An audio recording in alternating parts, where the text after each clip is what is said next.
नमस्कार किसान भाइयों, मैं हूं विकास और मिस्टी साइबर जोन में आपका स्वागत है। हम आज बात कर रहे हैं फसल बीमा के बारे में। किसान भाइयों, यदि आप बिहार से हैं और रबी फसल बीमा करना चाहते हैं तो रबी फसल बीमा में आपका क्या क्राइटेरिया होगा, क्या आपका दस्तावेज लगेगा, कौन कौन से फसल का आप बीमा कर पाएंगे और कितना आपका बीमा का राशि आएगा प्रति हेक्टेयर, ये सारा हम डिटेल से हम बताएंगे। तो इस वीडियो में बने रहिएगा, बिना स्किप किए हुए इस वीडियो को अंत तक देखिएगा। तो आइए बढ़ते हैं वीडियो की ओर और वीडियो को शुरू करते हैं। वीडियो शुरू करने से पहले आपसे अनुरोध करेंगे कि यदि आप हमारे चैनल पे नए हैं तो हमारे चैनल को सब्सक्राइब कीजिए और बेल आइकन को प्रेस कीजिए ताकि आगे आने वाली वीडियो का नोटिफिकेशन सबसे पहले आपको मिले। तो आइए बढ़ते हैं अपने पीसी स्क्रीन पे और पीसी स्क्रीन पे आपको दिख रहा होगा सहकारिता विभाग की तरफ से एक पोस्टर जारी हुआ है। इस पोस्टर में क्या क्या डिटेल दिए हुए हैं बिहार राज्य फसल सहायता योजना के बारे में, तो इसमें हम पूरी डिटेल से टॉपिक बाय टॉपिक आपको हम बताएंगे। तो यहाँ पे आपको दिख रहा होगा बिहार राज्य फसल सहायता योजना रबी मौसम 2021-2022। रबी फसल 2021 में टोटल 9 फसल को सम्मिलित किया गया है, जिसमें है गेहूं, रबी मकई, मसूरी, अरहर, चना, ईख, आलू, सरसों और प्याज। तो किसान भाइयों, ये टोटल 9 फसल यदि आप बुआई किए हैं तो आप इसका फसल बीमा योजना का लाभ ले सकते हैं, अपना बीमा आप करा सकते हैं। तो फसल सहायता योजना का क्या क्या विशेषता है नीचे में दिया हुआ है। यहाँ पे आपको दिख रहा होगा कि ऑनलाइन निबंधन की सुविधा, यानी जो आप ऑनलाइन निबंधन जो पंजीकरण करेंगे ऑनलाइन फसल बीमा कराने के लिए, तो वो सुविधा ऑनलाइन उपलब्ध है। बहुत सारे ऐसे अभी राज्य हैं जहां ऑफलाइन का सुविधा उपलब्ध है, लेकिन बिहार राज्य में ये सुविधा ऑनलाइन है। उसके बाद आपको यहाँ पे दूसरे नंबर पे दिख रहा होगा सभी रैयत एवं गैर रैयत एवं आंशिक रूप से रैयत तथा गैर रैयत दोनों श्रेणी के किसानों के लिए। तो जैसा किसान भाइयों हम आपको बता देना चाहते हैं कि इसमें जिक्र टोटल 2 किसान का हुआ है। पहला किसान जो रैयत है और दूसरा किसान जो गैर रैयत है। लेकिन जो ऑनलाइन फॉर्म है वो टोटल 3 तरह से फिलअप किया जाएगा। पहला रैयत किसान के लिए, दूसरा गैर रैयत किसान के लिए और तीसरा जो फॉर्म फिलअप होगा वो रैयत एवं गैर रैयत दोनों के लिए होगा। तो हम आपको बता देना चाहते हैं कि जो रैयत किसान होते हैं, तो रैयत किसान में वो किसान आते हैं जिनका स्वयं के नाम पे भूमि है, वो रैयत किसान आते हैं, या फिर उनके किसी पूर्वज के नाम पे जमीन है और वो अपने जमीन पे खेती कर रहे हैं, तो वो रैयत किसान हुए। और जो गैर रैयत होते हैं, गैर रैयत का मतलब हुआ कि उनका खुद का जमीन नहीं है, वो किसी और का जमीन पे, जमीन का मालिक कोई और है और उस पे वो खेती कर रहे हैं, यानी वो बटैया पे या पट्टा पे लेकर के वो खेती कर रहे हैं, तो वो गैर रैयत में आते हैं। क्योंकि फसल वो भी लगा रहे हैं तो नुकसान का आशा ऐसा नहीं है कि सिर्फ रैयत वाले को ही होगा, गैर रैयत वाले को भी होता है। इसलिए गवर्नमेंट की तरफ से गैर रैयत का भी एक ऑप्शन है। तीसरा ऑप्शन जो है रैयत एवं गैर रैयत, ये पिछले ही साल से आया है। इससे पहले सिर्फ रैयत या गैर रैयत में ही फॉर्म फिलअप होता था। ऐसे बहुत सारे किसान ऐसे हैं जो खुद का जमीन करते हैं और जो अगल बगल जो बटैया या पाटा पे जो खेती लगाते हैं तो दूसरे के जमीन में भी वो खेती करते हैं। तो ऐसे किसान रैयत और गैर रैयत दोनों का फॉर्म एक साथ फिलअप कर सकते हैं कि हम स्वयं का भी जमीन में खेती कर रहे हैं और दूसरे का भी जमीन में खेती कर रहे हैं। तीसरा यहाँ ये है कि सभी प्रमुख रबी फसल को सम्मिलित किया गया है। जो भी प्रमुख फसल है रबी फसल बीमा का वो इसमें सम्मिलित है। चौथे नंबर पे आपको दिखा रहा होगा कि निःशुल्क निबंधन एवं पंजीकरण प्रक्रिया। जो फसल सहायता योजना में जो आप रजिस्ट्रेशन कराएंगे वो बिल्कुल निःशुल्क है, उसके लिए आपको कोई भी चार्ज या कोई भी शुल्क आपको नहीं देना होगा। 5वें नंबर पे है 7,500 रुपया प्रति हेक्टेयर 20% तक के क्षति होने पे। किसान भाइयों, हम आपको बता देना चाहते हैं कि यदि आपका फसल 20% तक का नुकसान होता है, 20% तक क्षति होता है, तो आपको प्रति हेक्टेयर 7,500 रुपया मिलेगा। आपको प्रति हेक्टेयर 7,500 रुपये का अनुदान राशि मिलेगा। और यदि उसके लास्ट में आपको देखिए छठा कॉलम में आपको दिखा रहा होगा कि 10,000 रुपया प्रति हेक्टेयर यदि 20% से अधिक। किसान भाइयों, यदि आपका 20% से अधिक का क्षति होता है तो आपको 10,000 रुपया प्रति हेक्टेयर मिलेगा। 10,000 प्रति हेक्टेयर आपको मिलेगा 20% से अधिक क्षति होने पे। तो 20% से अधिक क्षति यानी कि 21% भी यदि आपका क्षति होता है तो आपको 10,000 रुपये मिलेंगे, और 50% भी यदि आपका क्षति होता है तो आपको 10,000 रुपये प्रति हेक्टेयर मिलेंगे। लेकिन हम आगे आपको बताएंगे कि आप कितने हेक्टेयर तक का आपको अनुदान मिलेगा, ये हम आगे बताएंगे। तो अब बात कर लेते हैं रैयत किसान में कौन कौन से दस्तावेज का आवश्यकता है। जैसा कि आपको यहाँ दिख रहा होगा कि रबी 2021-22 में ऑनलाइन निबंधन के लिए आवश्यक दस्तावेज, तो ये बहुत ही महत्वपूर्ण है। जो आप फसल बीमा कराना चाहते हैं तो ये चीज को बिना स्किप के हुए एक एक पॉइंट को ध्यान से सुनिएगा। यहाँ पे आपको फर्स्ट ऑप्शन में दिए हुए है आधार संख्या। आधार संख्या जो है वो आपको पंजीकरण करने के लिए आपको आवश्यक है। दूसरे नंबर पे दिया हुआ है आधार रजिस्ट्रेशन मोबाइल नंबर। दूसरा जो संख्या है वो आधार रजिस्ट्रेशन मोबाइल नंबर ओटीपी के लिए, यानी कि जो आपका आधार कार्ड में मोबाइल नंबर लिंक है वो मोबाइल रहना चाहिए ओटीपी के लिए। लेकिन किसान भाइयों, यदि आपका आधार कार्ड में मोबाइल नंबर लिंक नहीं है तो आपको बिल्कुल भी घबराने का आवश्यकता नहीं है।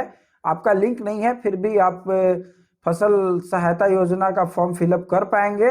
यदि आपका ऑनलाइन मोबाइल नंबर रजिस्टर्ड नहीं है तो आपको नज़दीकी कॉमन सर्विस सेंटर पे जा करके अपने फिंगर या थंब या बायोमेट्रिक जो भी आप बोलते होंगे, अपने फिंगरप्रिंट से आपको करवा लेना है आपका रजिस्ट्रेशन सक्सेसफुल हो जाएगा। लेकिन अपने साथ मोबाइल ले जाना अनिवार्य है। तीसरे नंबर पे आपको दिखा रहा होगा कि आधार संबंध बैंक खाता का विवरण, यानी जो आपका बैंक अकाउंट में आधार कार्ड लिंक है वो आप बैंक का विवरण साथ में ले करके जाएंगे, या फिर आप ऑनलाइन करने में इसका आवश्यकता पड़ेगा, जिसमें आपका अकाउंट नंबर क्लियर होना चाहिए, आईएफएससी कोड जो है वो क्लियर होना चाहिए, और पासबुक पे आपका फोटो लगा हुआ होना चाहिए। उसके बाद चौथे नंबर पे है अद्यतन भूस्वामित्व प्रमाण पत्र अथवा राजस्व रसीद। भूस्वामित्व प्रमाण पत्र क्या होता है किसान भाइयों, हम आपको बता देना चाहते हैं। भूस्वामित्व प्रमाण पत्र आप एलपीसी के नाम से जानते होंगे, लैंड प्रॉपर्टी सर्टिफिकेट जिसे कहा जाता है। तो आप एलपीसी अथवा राजस्व रसीद, यानी आपके पास एलपीसी नहीं है और राजस्व रसीद है, यानी जो आपका मलगुजारी रसीद है वो आप रसीद भी संलग्न कर सकते हैं। यदि आपके नाम पे जमीन का रसीद है, आप स्वयं का किसान हैं और आपके नाम पे रसीद है, तभी आप अपना रसीद संलग्न कर सकते हैं। अन्यथा आपके पूर्वज के नाम पे जमीन है तो आपको एलपीसी संलग्न करना होगा, जो कि आपका अंचल कार्यालय से आपको एलपीसी निर्गत होता है। आपको अंचल कार्यालय से एलपीसी बनवा लीजिएगा, उसके बाद आप फसल बीमा के लिए आवेदन कीजिएगा, क्योंकि उसमें अटैचमेंट लगता है।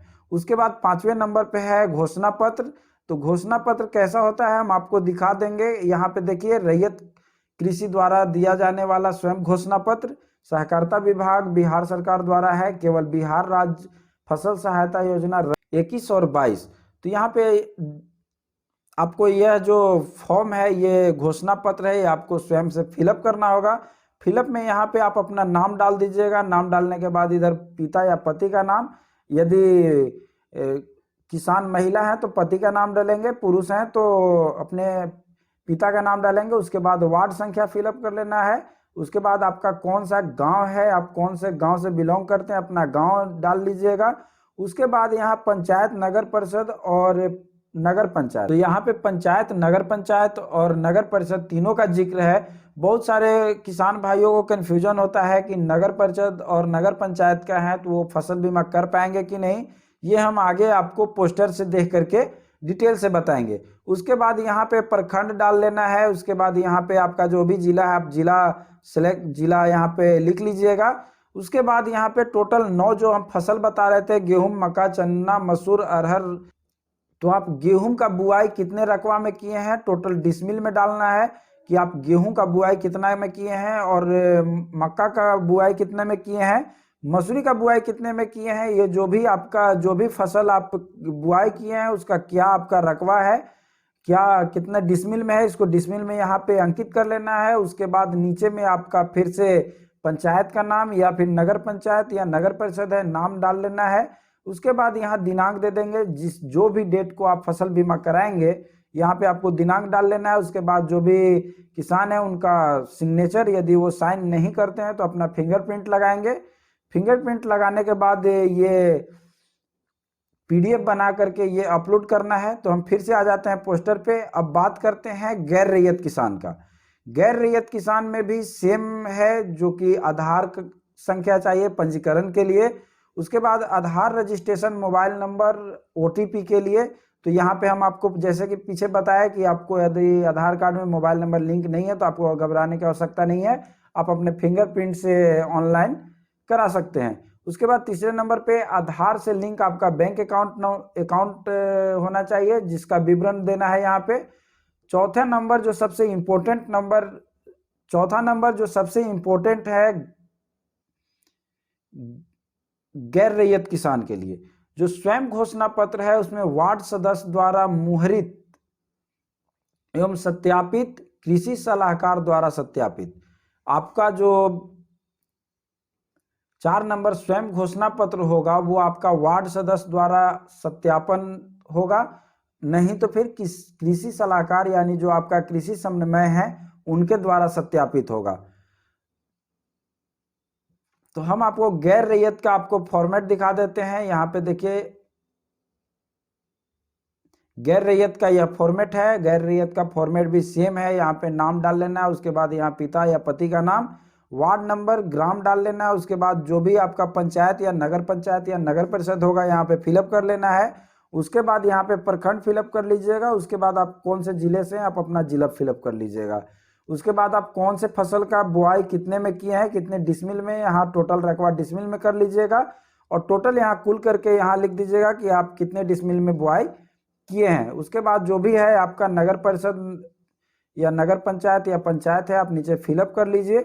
उसके बाद यहाँ पे आप अपना दिनांक और हस्ताक्षर करने के बाद यहाँ किसान सलाहकार या वार्ड सदस्य का अनुशंसा, यानी आपको अनुशंसा करवाना है किसान सलाहकार या फिर वार्ड सदस्य कि आप सत्यापन, वो वार्ड सदस्य या फिर आपका किसी सलाहकार जो है वो सत्यापन करेंगे कि हाँ आप गैर रैयत का खेती किए हैं। तो वो यहाँ पे अपना नाम लिखेंगे। यदि वो किसान सलाहकार हैं तो वो अपना नाम लिखेंगे, या फिर वार्ड सदस्य हैं तो वो अपना नाम लिखेंगे। अब दूसरे नंबर पे उनको लिख लेना है दूसरे कॉलम में उनका कौन सा पद है, वो अपना पद का यहाँ पे नाम लिखेंगे। कृषि सलाहकार हैं तो अपना कृषि सलाहकार लिखेंगे, अन्यथा वो वार्ड सदस्य हैं तो यहाँ वार्ड सदस्य लिखेंगे। उसके बाद जो भी वार्ड सदस्य या कृषि सलाहकार होंगे वो अपना मोबाइल नंबर यहाँ पे लिखेंगे। और सबसे इम्पोर्टेंट बात कि जो कृषि सलाहकार या फिर वार्ड का आप गैर रैयत फॉर्म फिलअप करवाने के लिए, साइन या मुहर करवाने के लिए आप जाते हैं तो आपको आधार नंबर आपको खुद मैच कर लेना है कि कहीं वो आधार नंबर गलत तो नहीं है। आधार नंबर और जो नाम होगा वो आधार कार्ड पे लिखा हुआ है इंग्लिश में नाम और आधार नंबर दोनों मैच करना चाहिए, तभी आप फसल बीमा का फॉर्म फिलअप कर पाएंगे, अन्यथा आपका फॉर्म सबमिट नहीं हो पाएगा। तो हम वापस से आ जाते हैं इस पोस्टर पे और यहाँ पे आपको दिखाते हैं कि कौन से फसल को अंतिम तिथि कब निर्धारित किया गया। जैसा कि आप देख रहे होंगे कि गेहूं और रबी मकई ये 2 फसल है जिसका 26 फरवरी 2022 तक अंतिम तिथि निर्धारित किया गया है। चना का 31 जनवरी 2022 तक निर्धारित किया गया है और मसूरी को 15 फरवरी तक। इसी तरह अरहर को 28 मार्च तक और राई सरसों को 31 दिसंबर तक। यानी किसान भाइयों आज के 4 दिन के बाद यह सरसों का जो है फसल बीमा समाप्त हो जाएगा। इसी तरह ईख का 28 फरवरी और प्याज का 15 फरवरी और आलू का 31 जनवरी तक आप ऑनलाइन आवेदन कर सकते हैं। किसान भाइयों आप समय रहते ऑनलाइन आप करा लें। यदि आप नहीं करा पाते हैं तो जैसे ही इसका तिथि का समापन होगा वो अपने आप पोर्टल से हट जाता है। वो आप फसल का आप बीमा के लिए आप नहीं दे सकते हैं उसका कोई भी डिटेल, वो ऑटोमेटिक हाइड हो जाता है। तो आपको जो भी फसल बीमा कराना है वो समय रहते आप अपना फसल बीमा करा ले। उसके बाद देखिए एक नोट में लिख करके कुछ इंपॉर्टेंट बात यहाँ पे लिखे हुए है कि गैर रैयत अथवा दोनों श्रेणी के पंजीकरण आवेदन की सुविधा, यानी गैर रैयत और रैयत दोनों का पंजीकरण आवेदन का सुविधा है यहाँ पे, यानी दोनों आवेदन कर सकते हैं। गैर रैयत और रैयत दोनों यहाँ पे पंजीकरण कर सकते हैं और आवेदन कर सकते हैं। उसके बाद है एक फसल से ज़्यादा फसलों का चयन। जैसा कि हम पहले भी आपको बताया कि ये आप एक फसल से ज़्यादा फसल का चयन कर सकते हैं। जैसे आप गेहूं, चना, मसूर, आप ये तीनों चीज़ लगाए हैं तो आप तीनों का चयन कर सकते हैं। आप एक बार आवेदन करेंगे, उसी में आपको जो भी फसल का सिलेक्शन करना है आप उसी में सिलेक्शन कर लीजिएगा। यदि आप चाहते हैं कि अभी हम गेहूं का कर ले, फिर हम चना का कर लेंगे, फिर मसूरी का, तो ऐसा आपको नहीं हो पाएगा। एक ही बार आपको ऑप्शन मिलता है ऑनलाइन आवेदन करने का। उसके बाद तीसरे नंबर पे है लाभ। लाभ अधिकतम 2 हेक्टेयर प्रति किसान को मिलेगा। यानी एक किसान को 2 हेक्टेयर तक का ही लाभ मिलेगा। यदि आपका 20% का क्षति होता है तो आपको 7500 रुपया प्रति हेक्टेयर यानी 2 हेक्टेयर का मिलेगा, और 10,000 रुपया प्रति हेक्टेयर 20% से अधिक होता है। यदि 10,000 रुपया प्रति हेक्टेयर 20% से अधिक क्षति होता है तो 2 हेक्टेयर का ही मिलेगा। आप लोग पहले ऐसा सोच रहे होंगे कि जितने हेक्टेयर का आप ऑनलाइन कर देंगे ऐसा नहीं मिलेगा अनुदान आपको। एक किसान को अधिकतम 2 हेक्टेयर का ही अनुदान उनको। चौथे नंबर पे है सहायता राशि एवं निर्धारित फसल कटनी प्रयोग के फलाफल के आधार पे। यानी जो आपका सहायता राशि है वो क्रॉप कटिंग, आपका जब फसल कट जाता है उसके बाद ही आपका सहायता राशि, उसके फलाफल के अनुसार सहायता राशि का निर्धारण होगा कि आपका जो क्षति है, आपका किसान सलाहकार जो भी है वो हर एक गांव में जाकर के एक आंकड़ा उठाते हैं, क्रॉप कटिंग कराते हैं कि प्रति हेक्टेयर कितना दर मन गया, इसके हिसाब पे कि एक के हेक्टेयर में कितना क्विंटल हुआ, उसके हिसाब से क्षति का पता चलता है। तो ये आंकड़ा लगा करके वो क्षति निकालते हैं, वही क्षति के हिसाब से आपको पता चलता है कि आपका 20% से कम का क्षति है या ज़्यादा, जितना परसेंट क्षति होगा आपको उसका लाभ मिलेगा। उसके बाद आपको हम बता देना चाहेंगे कि यहाँ पे आपको दिख रहा होगा लास्ट में आपको बता दिया है कि टोटल 4 स्टेप में आपका ये अनुदान राशि आपको भुगतान किया जाएगा, जो कि एक पिक्चर के जरिए क्लियर किया है। यहाँ पे आपको दिख रहा होगा कि फसल सहायता योजना हेतु पंजीकरण, यानी फसल सहायता योजना हेतु आपको पंजीकरण करना है। उसके बाद यहाँ आपदा लिखे हुए है, यानी आपका आपदा आता है जैसे अधिक बारिश होना, बाढ़ या जो भी हो, यानी किसी आपदा में ही तो आपका फसल का क्षति होता है। तो अगर वैसा कुछ होता है तो आपको दूसरे नंबर पे आपदा है, तीसरे पे है फसल कटनी का प्रयोग। आपका तीसरा जो है वो फसल कटनी का जो प्रयोग होगा उसके बाद ही आपका फसल सहायता राशि का भुगतान किया जाएगा। तो ये फसल सहायता राशि का भुगतान किया जाएगा, और ये ऑनलाइन कहाँ से होगा, यहाँ पे आपको जैसा कि आपको यहाँ दिख रहा होगा कि बिहार राज्य फसल सहायता योजना 21-22 का ऑनलाइन निबंधन प्रारंभ है। सहकारिता विभाग का विभागीय पोर्टल, यहाँ पे उसका लिंक भी दिए हुए हैं जहाँ से आप ऑनलाइन करेंगे पर बिहार पे फसल सहायता योजना में आवेदन निबंधन करा सकते हैं। ये जो यहाँ पे लिंक दिए हुए हैं, इस लिंक से जाकर के आप फसल सहायता के लिए निबंधन करा सकते हैं, अपना फसल सहायता के लिए रजिस्ट्रेशन कर सकते हैं।